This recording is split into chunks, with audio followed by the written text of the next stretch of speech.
राधे राधे। भगवान श्री कृष्ण की कथा की आज ये तीसरा भाग है।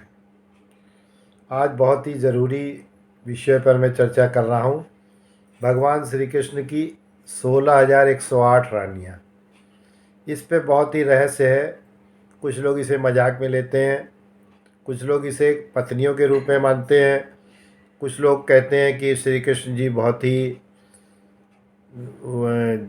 कलयुगी जीवन बिताते थे या द्वापर युग में बहुत ही रोमांटिक प्रकृति के थे, इसलिए कृष्ण जी ने 16,108 रानियों से विवाह किया।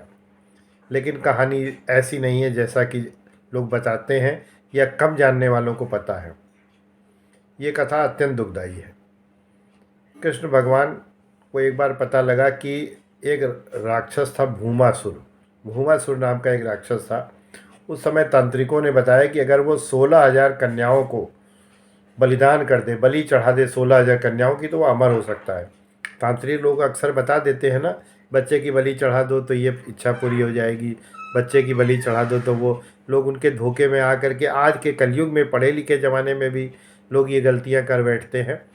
तो उस ज़माने में एक राक्षस को एक ने बताया कि आप 16,000 कन्याओं की बलि अगर चढ़ा देंगे तो आप अमर हो जाएंगे। और भूमासुर ने 16,000 कन्याओं को कैद कर लिया। कुछ कन्याएं अतिरिक्त भी थीं।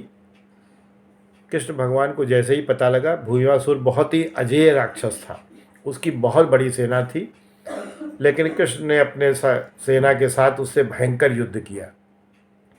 यह युद्ध लगातार चलता रहा। अंत में उन्होंने भूमासुर का वध किया और सारी रानियों को कैद से छुड़ा दिया। वो सभी बालिकाएं थी, कुमारिका थी, क्योंकि शर्त लगाई थी तांत्रिक ने कि कुमारिका कन्याओं को ही आप वध करेंगे तभी आप अमर हो पाएंगे। कृष्ण भगवान ने सभी कन्याओं को छोड़ दिया। क्योंकि वो उसके जेल में बहुत दिनों तक रही थी, इसलिए उनके घर वालों ने उनको अपनाने से इनकार कर दिया। कोई आश्चर्य हुआ आपको? उस समय में ही ऐसा असंभव था। आज के ज़माने में भी संभव है, उस ज़माने में भी संभव है। लोगों के मन में विचार आया कि जरूर उनके साथ दुराचार हुआ होगा और ऐसी कन्या से कौन शादी करेगा। कृष्ण भगवान ने उनको नाम देने के लिए, अब जब वो रोती हुई आई कृष्ण भगवान के पास कि हमारा क्या होगा, तो उन्होंने, कृष्ण भगवान ने अपना नाम दिया उनको। आज पत्नी, गृहस्थ पत्नी नहीं बनाया, बल्कि उनको अपनी रानी के रूप में एक संज्ञा दे दी कि तुम आज से मेरी पत्नी हुई। इसीलिए कोई भी विरहा, कोई भी दुखी नारी जब कृष्ण भगवान को अपना पति मान लेती है आज के युग में भी, तो इसे बहुत आश्चर्यजनक ढंग से नहीं देखा जाता है।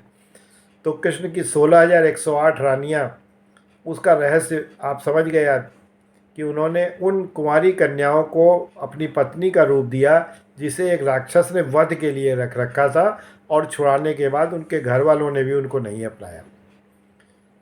इस तरह से भगवान श्री कृष्ण जब एक कन्याओं के साथ देते थे, हजारों पुरुषों का भी साथ दिया, हजारों नर नारियों का साथ दिया। मैंने हमेशा आपसे कहा कृष्ण जी को अपने साथ रखिए। आपके साथ इस समय मौजूद हैं कि नहीं हैं? मौजूद होंगे तब तो आपकी मदद करेंगे। सदा उनके साथ रहिए, चलते समय, लेटते समय, खाना खाते समय, सोचते समय और कुछ काम करते समय। ऑफिस में साथ जाइए, कृष्ण भगवान को साथ ले जाइए। देखिए आपके काम कितनी जल्दी जल्दी बनते हैं। राधे राधे।